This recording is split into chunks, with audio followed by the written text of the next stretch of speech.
बच्चों को बचपन से संस्कार दीजिए कि वो अच्छे रास्ते पे चले।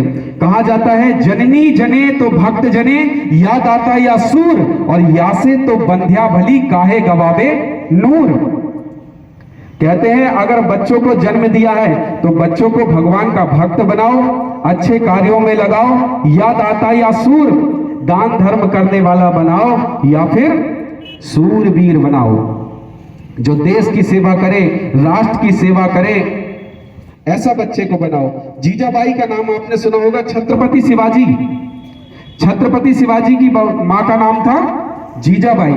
एक बार जीजाबाई छत्रपति शिवाजी के साथ में अपने छोटे से बच्चे को, 7 साल के बच्चे को लेकर जा रही थी।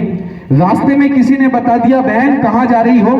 यहां से आगे रास्ते में अभी अभी शेर देखा गया है, आगे मत जाओ, शेर का खतरा है, हो सकता है शेर तुम्हें मारकर खा जाए। जीजाबाई ने देखा कि मेरा छोटा सा बेटा, 7 साल का बेटा शिवाजी मेरे साथ है, और अगर मैं यहां से वापस लौट गई तो हमेशा हमेशा के लिए मेरे बेटे शिवाजी के मन में एक डर बैठ जाएगा। किसका डर? शेर का, कि शेर खतरनाक होता है, शेर मार कर खा जाता है, शेर का डर उसके हृदय में बैठ जाएगा। लेकिन जीजाबाई ने कहा मैं अपने बेटे के हृदय में कभी डर भी आने नहीं दूंगी, और जीजाबाई उसी रास्ते से चली गई जहां पे शेर देखा गया था। और जब जीजाबाई सामने से गई तो सामने शेर खड़ा हुआ था।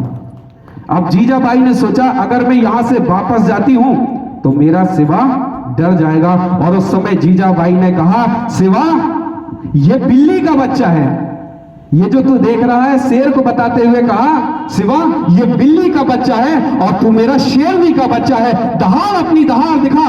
और जैसे ही शिवाजी ने वहां से अपनी दहाड़ दिखाई, शेर दुम दबा के वहां से भाग गया।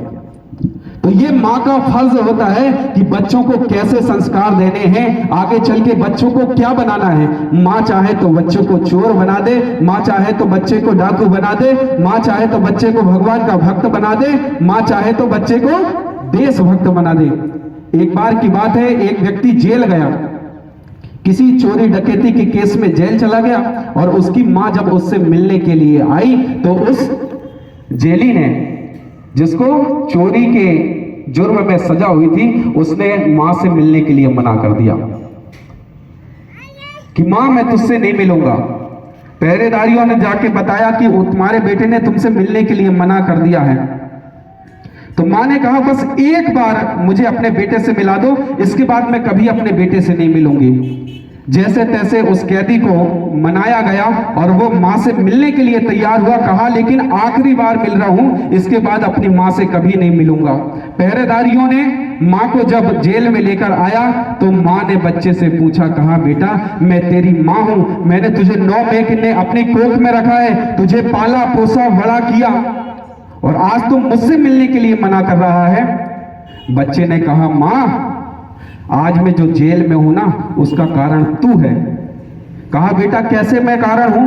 कहा जब मैं छोटा था और स्कूल में कभी कॉपी, कभी पेन, कभी रबर चुरा कर लाया करता था स्कूल से, तब तूने मुझे कभी मना नहीं किया। मैंने बचपन से छोटी छोटी चोरियां करना शुरू किया, तूने मुझे कभी मना नहीं किया, और मैं छोटी छोटी चोरियां करते करते आज एक बड़ा चोर बन गया। अगर वाह उस दिन जब मैं पहली बार स्कूल से पेन, कॉपी, रबर चोरी करके लाया था, और उसी दिन अगर तूने मेरे गाल में 2 थप्पड़ लगा दिया होता ना, तो वहीं से मेरी चोरी बंद हो जाती और आज मैं इस जेल में नहीं होता। कहने का मतलब यह है कि बच्चों को संस्कार देना मां का काम है।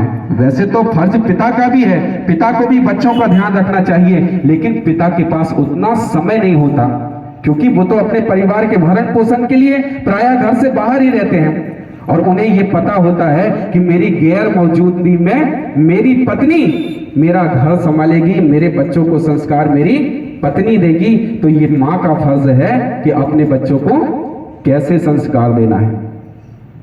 तो अपने बच्चों को बढ़िया अच्छे संस्कार दीजिए कि आपको बुढ़ापे में रोना ना पड़े। बच्चों को बचपन से संस्कार देंगे तो बुढ़ापा अच्छा बीतेगा। और आइए, समय अधिक हो रहा है और हमारे भाई साहब जो कि बहुत अच्छा हिंदुत्व पर बोलते हैं और हिंदुत्व के लिए ही इनका जीवन पूरा समर्पित है, हमारे पास तो और भी दूसरे कार्य हैं, कथाएं भी करते हैं, घर परिवार भी देखना होता है, लेकिन हमारे जो भाई साहब हैं इनका पूरा जीवन देश के लिए, सनातन के लिए, हिंदुत्व के लिए समर्पित है। तो आप इनको भी सुनेंगे। लेकिन मैं कहना चाहता हूं कि आज जो हम हिंदू सम्मेलन में आए हुए हैं, इसका मुख्य उद्देश्य है केवल हम हिंदुओं को एकत्रित होना है, संगठित होना है, जाति में नहीं बंटना है। आज हम कहते हैं कि हम ब्राह्मण हैं, हम क्षत्रिय हैं, सब जातियों को एक तरफ रख के हम सब बुलंद आवाज में कहेंगे, गर्व से कहो हम सब, गर्व से कहो हम, गर्व से कहो हम, गर्व से कहो हम सनातनी हैं, गर्व से कहो हम सनातनी हैं। क्योंकि कहा जाता है कंधे से ऊंची छाती नहीं होती और धर्म से ऊंची जाति नहीं होती। जब दीपक ही नहीं रहेगा तो बाती का क्या करोगे, और धर्म ही नहीं बचेगा तो जाति का क्या करोगे। इसलिए सब लोग एकत्रित हों, क्योंकि हम एकत्रित नहीं थे और उसका कारण यह हुआ कि हमारा राम मंदिर तोड़ दिया गया, कृष्ण जन्मभूमि तोड़ दी गई, काशी विश्वनाथ का मंदिर तोड़ दिया गया। और जब भी हम अपनी कथाओं से कभी कथाएं करते थे और हिंदुत्व पर बोलते थे, तो हम हिंदुत्व पर जब बोलते थे तो हम कहते थे राम लला हम आएंगे और मंदिर वहीं बनाएंगे। लेकिन बोलते तो थे राम लला हम आएंगे, मंदिर वहीं बनाएंगे, और फिर इस बात पे कई लोग व्यंग करते थे, हाँ हाँ हाँ कहे जाओ, राम लला हम आएंगे, मंदिर वहीं बनाएंगे। तो कब बनाओगे? राम लला हम आएंगे, मंदिर वहीं बनाएंगे, पर तारीख नहीं बताएंगे। और देखते देखते 500 साल तक हमारे राम भगवान को तंबू के नीचे बैठना पड़ा। क्यों? क्योंकि हम संगठित नहीं थे। और जीवन में दो उद्देश्य थे कि एक भगवान श्री राम जी का मंदिर बन जाए, और एक गौ माता जो दर दर पे ठोकरे खा रही है, कूड़ा करकट खा रही है, जिसे हम अपनी माता कहते हैं, गौ माता हमारी राष्ट्र माता घोषित हो जाए। और हमारा हिंदू समाज संगठित हुआ, हमारे हिंदूवादी नेता संगठित हुए, संघ संगठित हुआ, विश्व हिंदू परिषद और जितने भी देशभक्त संगठन एक हुए। और जिस दिन भगवान श्री राम जी की प्राण प्रतिष्ठा हुई, उस दिन हमने अपने मंच से गरजते हुए कहा, बाबर तेरी छाती में भगवा ध्वज लहराया है, बाबर तेरी छाती में भगवा ध्वज लहराया है, और कसम राम की खाई थी तो मंदिर वही बनाया है, ना 1 इंच आगे ना 1 इंच पीछे। ये कब हुआ? जब हमारा हिंदू समाज संगठित हुआ है। इसलिए सब हिंदू संगठित होकर और हिंदुत्व के लिए, सनातन के लिए आवाज उठाइए। क्योंकि बड़ा दुर्भाग्य का विषय है कि जो सरकारें, ना जाने कितनी सरकारें देश में आई, कितनी सरकारें देश में चली गई, कितनी सरकारों का शासन आया और चला गया।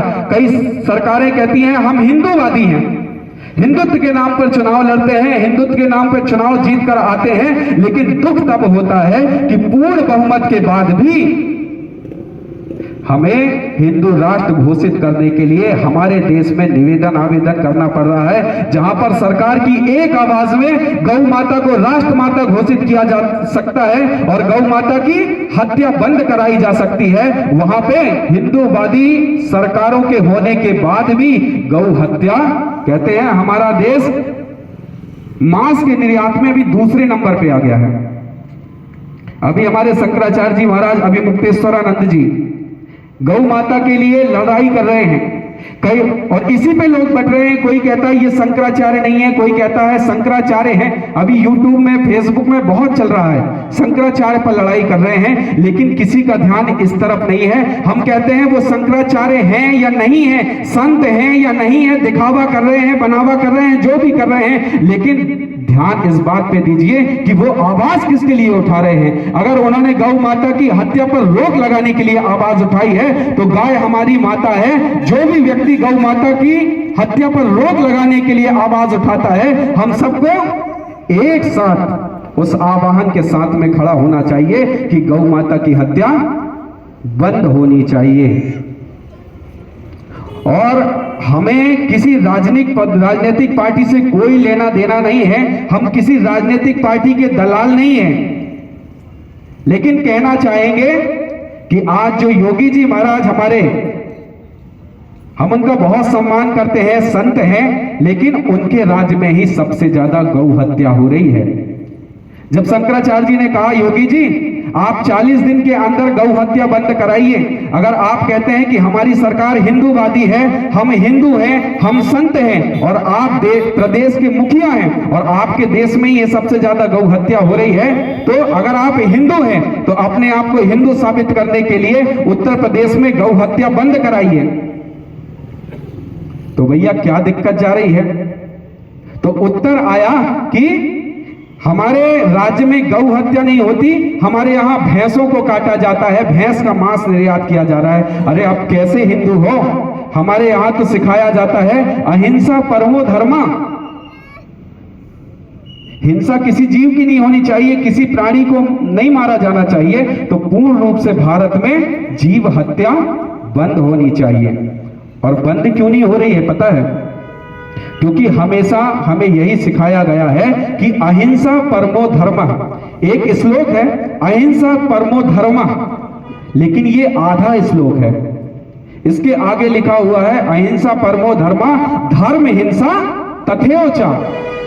लेकिन हमें आधा ही बताया गया है कि कोई कुछ भी करे हमें हिंसा नहीं करनी चाहिए, क्योंकि हमारे ग्रंथों में लिखा है अहिंसा परमो धर्मः, लेकिन आगे की लाइन कोई नहीं बताता कि धर्म हिंसा तथैव च भी लिखा है कि जब जब धर्म की हानि होती है, धर्म पे संकट आता है, तो धर्म हिंसा तथैव च। अगर धर्म की रक्षा के लिए, गाय की रक्षा के लिए, हिंदुत्व की रक्षा के लिए, सनातन की रक्षा के लिए, देश की रक्षा के लिए अगर हमें हिंसा करना पड़े, तो देश की रक्षा के लिए, सनातन की रक्षा करने के लिए हिंसा करना पाप नहीं है। जब शास्त्र से काम ना चले तो देश की रक्षा के लिए, सनातन की रक्षा के लिए शस्त्र उठाना पड़ेगा, और जब माला से काम ना चले तो भाला उठाना पड़ेगा। इसलिए हमारे जितने भी देवी देवता हैं, दुर्गा के हाथ में तलवार मिलेगी, कृष्ण के हाथ में सुदर्शन मिलेगा। मर्यादा पुरुषोत्तम राम के नाम से इस देश को जाना जाता है, जो सदैव मर्यादित रहते हैं। लेकिन एक समय ऐसा आता है जब धर्म पर अधर्म हावी होता है, धर्म का नाश होने लगता है, तो हमारे मर्यादा पुरुषोत्तम कहे जाने वाले श्री राम जी को भी हाथ में धनुष उठाकर और रावण का संहार करना पड़ता है। इसलिए अभी भी समय है कि सब लोग चेत जाओ और एक हो जाओ, फिर बाद में केवल पछताना हाथ लगेगा। और आइए, समय बहुत अधिक हो गया है, बोलने के लिए तो बहुत कुछ है, लेकिन समय कम है। आगे हम हमारे भाई साहब को भी सुनेंगे। तो एक बार सभी लोग बुलंद आवाज में भारत माता की जय बोलेंगे। भारत माता की, भारत माता की, भारत माता की, गौ माता की, गौ माता की, गौ माता की, हिंदू राष्ट्र की, हिंदू राष्ट्र की, हिंदू राष्ट्र की